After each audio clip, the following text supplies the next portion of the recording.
Good afternoon, friends.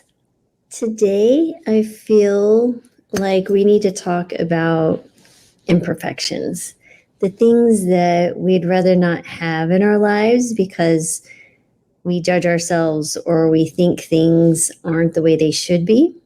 And we all have these thoughts, either about ourselves, which are typically the most harsh, or of others. So, there's this really interesting Japanese art. Tell me if you've heard about it in the comments. I'd love to hear it, but it's called Kintsugi. And the first time I ever saw it was actually, I think it was on Instagram or YouTube. There was this beautiful tea kettle, and it had broken, and they had used gold to put it back together. So in my mind, I was like, wow, I'm sure it was lovely before, but it's even more beautiful now because of this scar and crack that is healed and is enlightened with gold. So I really want to share today how we can use the practice of kintsugi, right, which is that Japanese art of repairing broken pottery with gold or silver, kind of a lacquer, and really bring it to life in our own lives, in our minds. So remember, it really symbolizes beauty and imperfection and the value of embracing and highlighting flaws rather than hiding them. Now, it can be super transformative when we apply it to like personal growth and our well-being. And here's how we can utilize Kintsugi philosophy in our own lives. So first of all, let's talk about embracing imperfections, right? So we're going to require self-acceptance. So recognize and accept your flaws and mistakes as integral parts of who we are. That's just part of our human experience, right? So instead of criticizing yourself and saying, oh, I am anxious, or I am dumb, or I'm not worthy, or I'm not good enough, think about these imperfections or these judgments. I even hate to say the word imperfection because we're perfectly how we are, but just think about these, I will say, imperfections as opportunities for growth, right? And self-discovery, because it might be through one of those imperfections that you find your true calling or your true talent, right? So that's an amazing thing. So what does that mean? That means that you're going to have resilience building, right? So when you use past setbacks or failures as lessons to build strength and resilience, it's like the cracks in the Kintsugi pottery, right, that are filled with gold. Your experiences, both good and bad, contribute to your unique strength and character. I mean, what a fabulous way to think about life is that every time we have a failure or setback, it's like gold. It is literally filling our soul, filling our life pot with gold, because those are opportunities that you wouldn't have been able to find the discovery in the crack. Number two, really want to highlight growth and healing, right? So let's talk about sharing your story. So just as Kintsugi highlights kind of the repair lines with precious metals, share your journey of overcoming challenges or healings from past hurts, because this not only celebrates your growth, but it can also inspire and encourage others from facing similar struggles. For example, my Vitamix issue that I talked about a few days ago, I am still getting comments as of today how much people enjoyed the fact that my Vitamix exploding more than once was a joy because they could relate. Well, today there was another Vitamix lesson. I am an imperfectionist with Vitamix, I guess. But the Vitamix, instead of exploding, it just shut down. And so, because again, it got to the point that I tried to stuff too much of it. So this is the gold at the end of my Vitamix rainbow is Lori. What are you going to learn? You just need to give life space. You have to give the Vitamix space to work its magic. This is like such a valuable lesson. This is kind of gets to the point of mindful reflection, right? So when you think about these Vitamix opportunities or your opportunities, whatever you'd like to call them, but I'm now going to start referring to these opportunities as Vitamix opportunities. It's mindful reflection, right? So regularly reflecting on your life experiences and the ways you've grown and changed over time, then acknowledge and honor the difficulties, right, that you faced and the wisdom you gained in the process. This is what makes humans so amazing. We've all done these hard things. So many, every single person you meet has struggled and overcome. And to make a quick judgment based on someone's story or just a thought on how someone looks, I think is really not only not allowing them and honoring their journey, but what are you missing in your own life that you could have been learning from that person or their experiences? Anyway, next I want to think about this is transform flaws into strengths, right? So this is a great time for personal development. So really just actively work on transforming your weaknesses into strengths, right? For example, if you've struggled with anxiety, perhaps it's also made you more empathetic and attuned to the feelings of others, which can be a significant strength in personal and professional relationships. You can use your imperfections as kind of like an opportunity for creative expression, right? So think about it as sources of creativity and inspiration. So I love to draw, and it's really the things that I've drawn that mean the most to me are typically things that have come out of some type of struggle or a challenge that I faced in my life.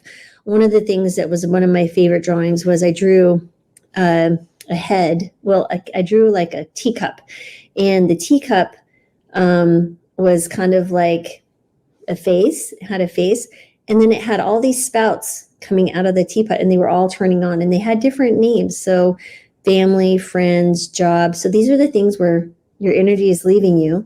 And then on the inside, there was another, like a tea kettle pouring into the teacup of this person, right? Because there's always an outflow, but the whole point was to show that we need to restore and allow time to fill up again so that you can be present and give of others. And that has definitely been one of the things I've been working on the most. And I think by doing my mindful walks that I am here, I'm a better person for it, and I can be more present with those who I'm interacting with. And yeah, so again, this can be through art, writing, music, any form of expression that allows you to explore and convey your unique perspective and experience. Next, I think it's really think about foster connections and understanding, right? So by acknowledging your own imperfections, you can develop a greater empathy and compassion for others, because you really can't have compassion without suffering or struggle. If you think about it, if you were to walk through life and never had any difficulties or things to overcome, how are you going to grow? How are you going to feel empathy or compassion for others who are also struggling? I think those with the greatest compassion are some of those who've done the greatest suffering. And, you know, this just really fosters those more deep and more authentic connections and can create such a supportive community where openness and vulnerability are valued, right? So what else can you do here? You can think about mentorship and support. So you can offer guidance and support to others who may be struggling with their imperfections, their Vitamix struggles. I might need some professional help, guys. And your journey can really illuminate the path for others, right? You know, really helping to see the value in their own challenges and growth. And so let's talk about how we can do this every day, right? So how can I integrate Kintsugi into everyday life? And maybe I'll just start calling it Kintsugi opportunities. I have a lot of them, especially lately. And so how can I do this daily? Mindfulness practices, right? So engage in mindfulness practices that encourage you to appreciate the present moment, including all of its imperfections. I think this is a point of acceptance when you see that this is the moment and it's showing up as the way it is. For example, yesterday or 2 days ago, maybe 3 days ago, our dishwasher broke. It's an old dishwasher, came with the house that we bought that's 50 years old. And we had it fixed the first year we moved in, but it just wasn't going to have it. It was done. And I'm like, okay, I've accepted this moment. Well, I ordered a new dishwasher. It arrived today. And then they couldn't get out the old one because it didn't want to leave because the floor was too high. So they had built around the dishwasher. So the guy finally got it out, but it was with some determination and a little bit of floor healing will have to occur. And then they just left the older dishwasher because the new dishwasher, I mean, they took the old dishwasher, the new dishwasher won't fit. So now we're in the process of grinding down underneath the cabinet so we can slip this new dishwasher into a space. And my poor husband. But when you think about what are the opportunities to learn here, is one, it's okay. This is a great opportunity to laugh at these circumstances.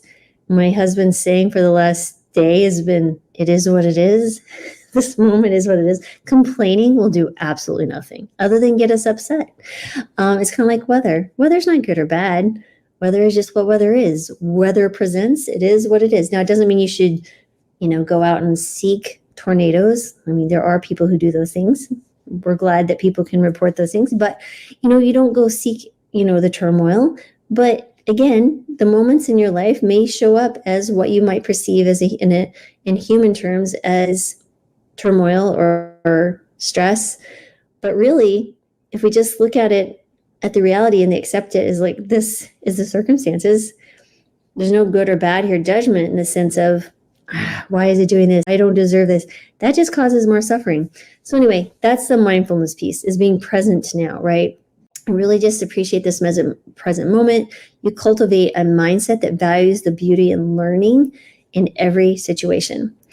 And really, when you incorporate the Kintsugi philosophy into your lifestyle, you can also do this in your home decor. Fashion is a constant reminder, right? So is there some other thing that you can utilize? I don't know what that might be. But one last example I like to think about is the outer skin that I'm living in, this body, is aging, and there's more imperfections that are popping up, and which is fine. I've got, some laugh wrinkles, lots of laugh wrinkles, and I've had 3 gorgeous babies, and I have some serious stretch marks. But you know what these are? These are roadmaps of a wonderful life that I'm so thankful that I've been given the opportunity to live, because those stretch marks remind me of incredible memories with my kids. The laugh marks, the wrinkles, they just show that I've lived a life with a lot of smiles and joy. And others might consider the wrinkles and the scars as imperfections. I consider them a reminder of the joy that I've been given. And these are gifts. And when you live that way, I'm telling you, people, life gets better and you can have it now. And so anyway, I hope that was helpful. Bit of a ramble. But yeah, so I think it's time to bring a little bit more of Kintsugi into our lives. So let's transform those imperfections into beautiful pieces of art. So guys, you, my friends, are my Kintsugi today, and I'm so thankful for you and your time coming to spend time with me. So I'm sending to you peace, love, and joy, as always, in healing and just abundance, and knowing that you are worthy of everything that you desire in this world. So thank you for being here again, and I will be back tomorrow with, I don't know, we'll see if maybe there's another Vitamix story at the end of the rainbow. Okay, thanks.